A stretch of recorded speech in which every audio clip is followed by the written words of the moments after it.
Cancer രോഗികൾക്ക് മുടി മുറിച്ചു നൽകി ദിയ മാതൃകയായി. മുതലമടം മാമ്പള്ളം സ്വദേശികളായ സജേഷ് അജിത ദമ്പതികളുടെ മകൾ ദിയയാണ് ക്യാൻസർ രോഗികൾക്ക് മുടി മുറിച്ചു നൽകിയത്. ക്യാൻസർ രോഗികളെ സഹായിക്കണമെന്ന കുട്ടി ആഗ്രഹം പ്രകടിപ്പിച്ചതിന് പിന്നാലെയാണ് മുടി മുറിച്ചു നൽകാനുള്ള ആശയത്തിലേക്ക് എത്തുന്നത്. കെ ബാബു MLA ക്യാൻസർ രോഗികൾക്ക് കൈമാറാനായി മുടി ഏറ്റുവാങ്ങി.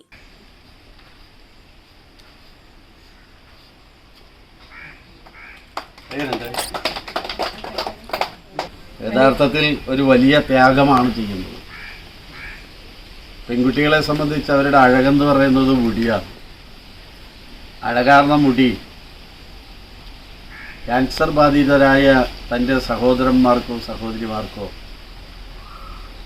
ജീവിതത്തിൽ അതൊരു ഉപകാരപ്രദമാകുമെങ്കിൽ എൻ്റെ അഴകിനേക്കാൾ വലുത് അവരാണ്, അവരുടെ സ്നേഹമാണെന്ന് ധരിച്ചാണ് ഇന്ന് ഈ മുടി ക്യാൻസർ രോഗികൾക്ക് വേണ്ടി കൊടുക്കാൻ വളർത്തിയതും ഇന്നിവിടെ വെച്ച് അവർക്ക് വേണ്ടി കൊടുക്കുന്നത്.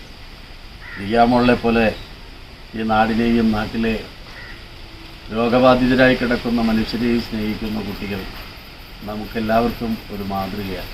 കൊല്ലങ്കോട് യോഗിനി മാതാ സ്കൂളിലെ 6ാം ക്ലാസ് വിദ്യാർത്ഥിനിയാണ് ദിയ. മുതലമട പഞ്ചായത്ത് മുൻ president K baby Sudha, service cooperative bank president Radhakrishnan, CPM മുൻ local secretary K Vinesh, branch സെക്രട്ടറിമാരായ പി സജേഷ്, കെ വിനോദ്, ചെല്ലൻ എന്നിവർ സന്നിഹിതരായി. UTV news, Palakkad.